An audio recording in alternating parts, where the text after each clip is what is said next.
विघ्नहर्ता श्री गणेश, श्री गणेश, श्री गणेश।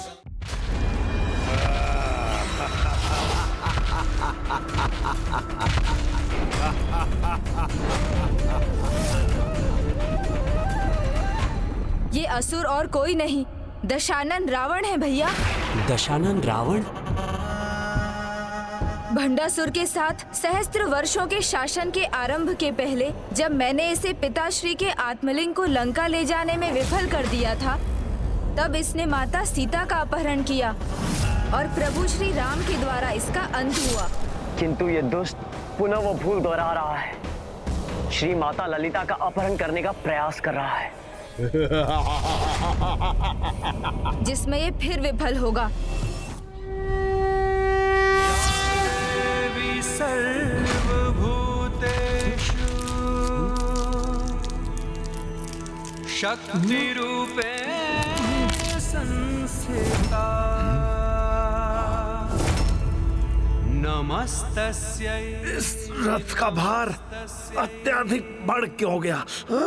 नमस्तस्यै। ये क्या हो रहा है? कुंभकर्ण झुकता क्यों जा रहा है? मेरी ये योजना, दशानन रावण की ये चाल विफल नहीं हो सकती।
अपने हाथ को मुक्त क्यों नहीं कर पा रहा?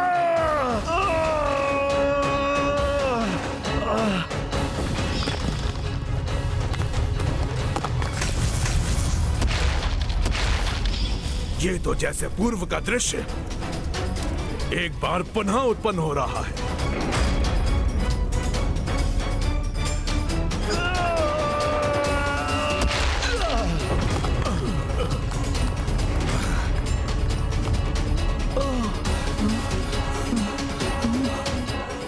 माता, प्रभु नारायण यानी मामा जी के राम अवतार और उनके भ्राता श्री लक्ष्मण जी के द्वारा इन असुरों का वध हुआ था।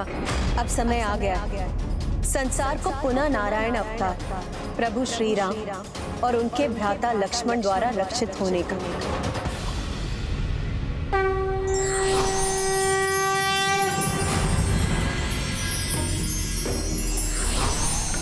श्री राम सीता राम सीता राम सीता राम राम।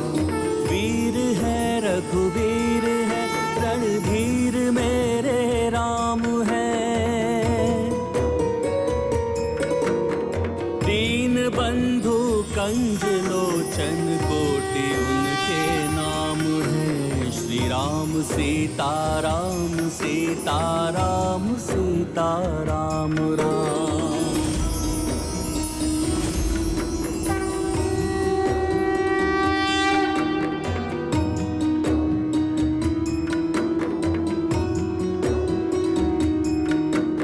पुरुषोत्तम है नारायण के नर अवतार हैं। धर्म के पर्याय हैं ब्रह्मांड के भरतार हैं। श्री राम सीता राम सीता सीता राम राम। श्री राम सीता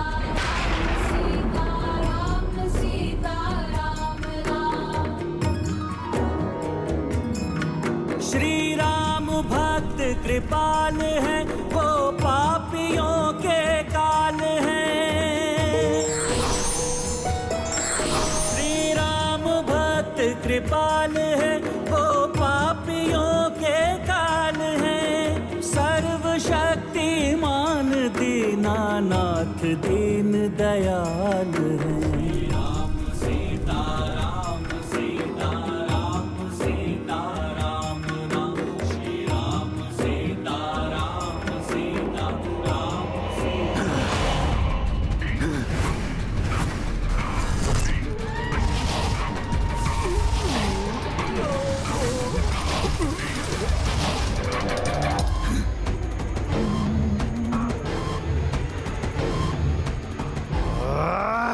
ज्येष्ठ भ्राताश्री का आदेश है, इसलिए मैं इस रथ को अपने साथ लेकर ही जाऊंगा।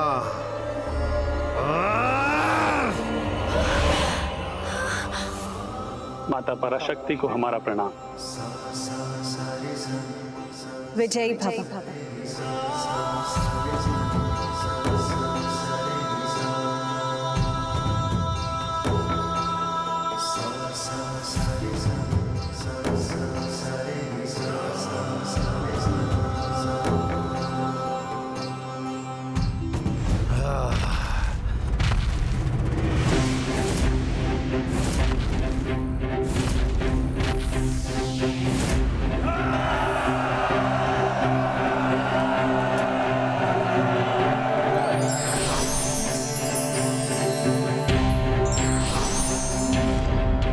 नियति कभी नहीं बदलती कुंभकर्ण।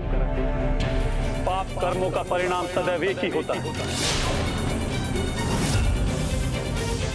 सावधान कुंभकर्ण, पुनः अपने अंग भंग और अंत के लिए तैयार हो जाओ। नहीं नहीं, इस बार अपना इतना भयंकर अंत नहीं होने दूंगा मैं।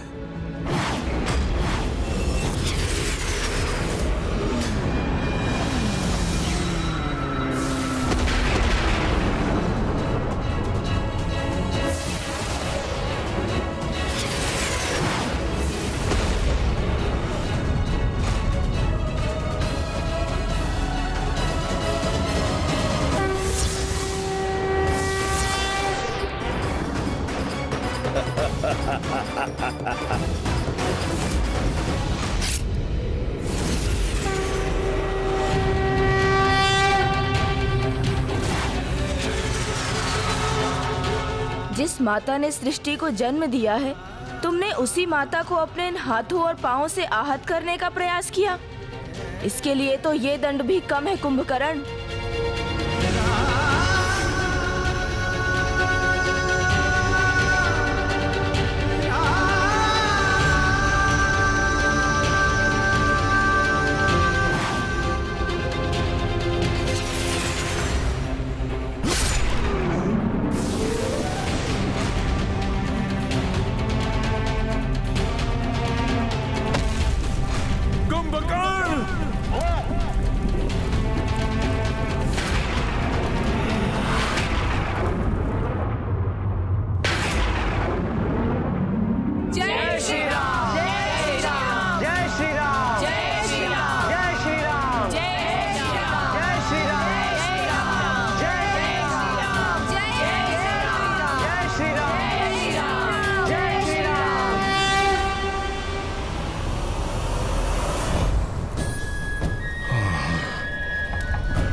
पिताश्री, देखा आपने, रीति युद्ध कर रहे हैं आप।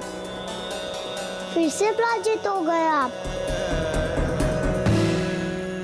नहीं, ये पराजय नहीं, विजय के संकेत हैं, क्योंकि कुंभकर्ण के अंत के बाद ही रावण और मेघनाद की बारी आएगी। और जब ये दोनों आएंगे तो विजय निश्चित है, क्योंकि इस बार गणेश जी तो हैं, किंतु वो नहीं जिनके कारण इन्हें पिछली बार विजय प्राप्त हुई थी। वो कौन है पिताश्री? महाबली हनुमान।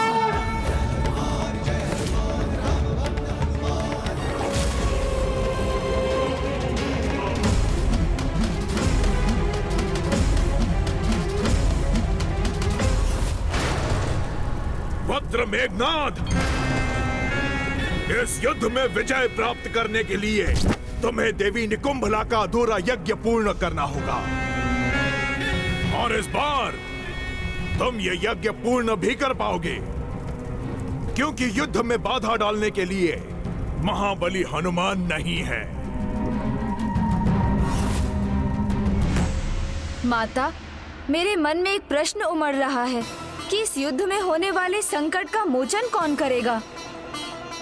इसका उत्तर भी तुम्हें ही ढूंढना होगा बुद्धि के देवता गणेश। माता, संकटों का मोचन करने वाले तो एक ही महाबली हैं संसार में। मुझे आभास हो रहा है कि अब शीघ्र उनका भी आगमन होगा, जिन्हें समस्त संसार पुकारता है। संकट मोचन महाबली हनुमान, संकट मोचन महाबली हनुमान, संकट मोचन महाबली हनुमान। सीताराम सीताराम राम।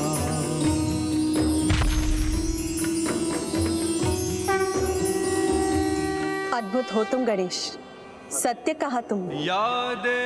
किंतु किसी भी महाबली योद्धा का सम्मान तभी जब उसे उचित समय और आवश्यकता पर युद्ध भूमि में बुलाया जाए, और ये सभी रावण की भावी योजना पर निर्भर करता है।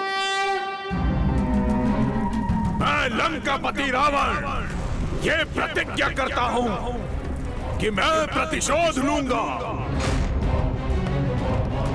मेघनाद, ये प्रतिज्ञा तुम्हारे पिता की नहीं, दशानन रावण की है। जाओ, शीघ्र जाओ और देवी निकुंभला का अधूरा यज्ञ पूर्ण करके उनसे अजय होने का वरदान प्राप्त करो। मेरी आज्ञा का पालन करो मेघनाद। अवश्य पिताश्री, किंतु एक समस्या है। यदि युद्ध के मध्य में मैंने अपना यज्ञ प्रारंभ किया तो कुछ भी हो जाए, मैं उस यज्ञ के अंत तक अपने किसी भी शस्त्र को प्रयोग में नहीं ला सकता। मेघनाद, ये समय किंतु परंतु का नहीं।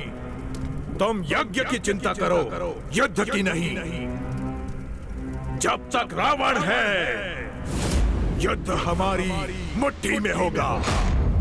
पिताश्री, पिछली बार के समान मेरे यज्ञ में किसी ने बाधा डाली तो? बाधा जैसे शब्द तुम्हारे मुख से शोभा नहीं देते मेघनाद। स्मरण रहे कि बाधा जितनी बड़ी होगी, अवसर भी उतना ही बड़ा होगा। और वैसे भी मेरे रहते हुए तुम्हें चिंता करने की कोई आवश्यकता नहीं। मैंने 40 सहस्त्र सैनिकों से ऐसी व्यूह रचना की है जिसे भेदना असंभव है। यदि किसी ने इसे भेद भी लिया तो तब तक तुम्हारा यज्ञ पूर्ण हो चुका होगा। इसलिए जाओ और अपना अधूरा यज्ञ पूर्ण करो। दशानन परम योद्धा के साथ ज्ञानी भी हैं, ये सिद्ध कर दिया। अन्य असुरों की भांति बिना योजना के युद्ध करने का निर्णय नहीं लिया। अब मेरी विजय दूर नहीं। गणेश जी ने तो उचित कहा था, पिताजी रुकने वाले नहीं हैं।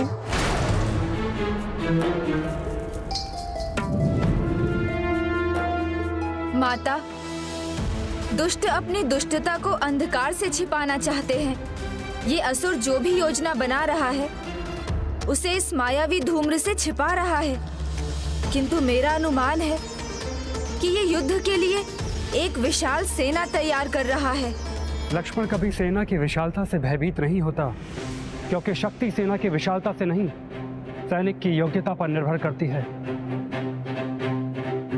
भैया और मेरे बाणों के समक्ष कैसी भी सेना क्यों ना हो, वो कदापि नहीं टिक पाएगी।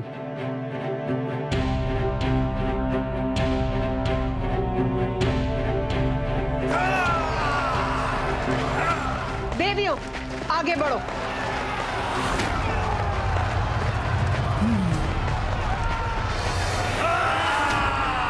ये दोनों क्या करने का प्रयास कर रहे हैं? कदाचित ऊपर से देखकर ही ये ज्ञात हो सकेगा। मयूर जी,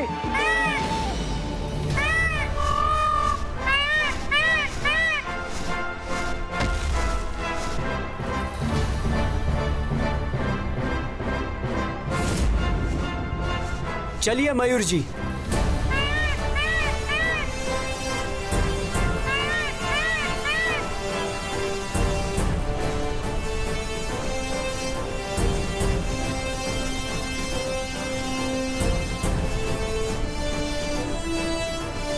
चारों ओर एक व्यू रचना में सेना है, किंतु वो किसकी रक्षा कर रहे हैं ये ज्ञात नहीं हो सका।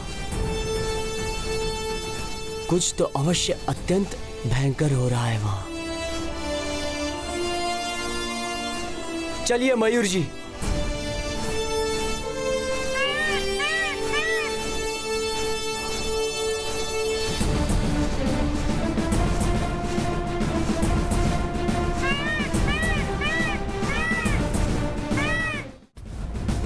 प्रणाम माता। माता, वो असुर सेना एक गोलाकार व्यू की रचना कर रहे हैं और इस व्यू के केंद्र में सबसे अधिक सेना है। गोलाकार व्यू? ये रणनीति तो रावण के स्वभाव के विपरीत है।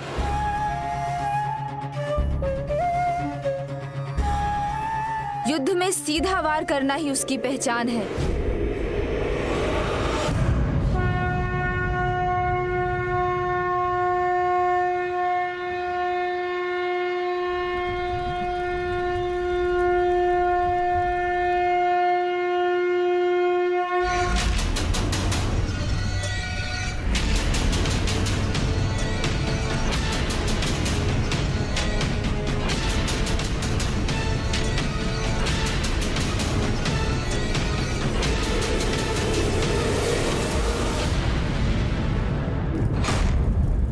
अभी युद्ध विराम का संकेत क्यों किया इसने?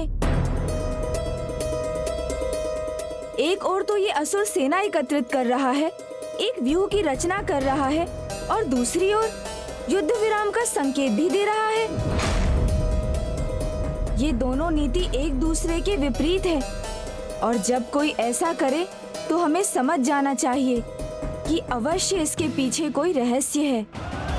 इन देवियों को नष्ट भ्रष्ट करने के स्थान पर आपने ये युद्ध विराम क्यों किया दशानन?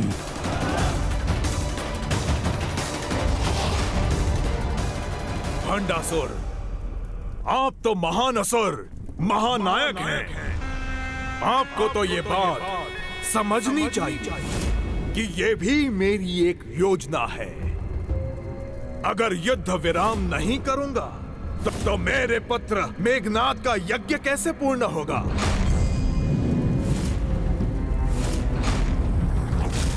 राम मर्यादा पुरुषोत्तम है और देवी पराशक्ति धर्म की पालक, दोनों धर्म से बंधे हुए हैं और युद्ध विराम में शस्त्र उठाना धर्म के विरुद्ध है। बस इसी का लाभ उठाना है। मेरे पुत्र मेघनाद का यज्ञ पूर्ण होने पर अजय होने का वरदान प्राप्त करने तक प्रतीक्षा करेंगे और उसके बाद होगा आक्रमण। आक्रमण।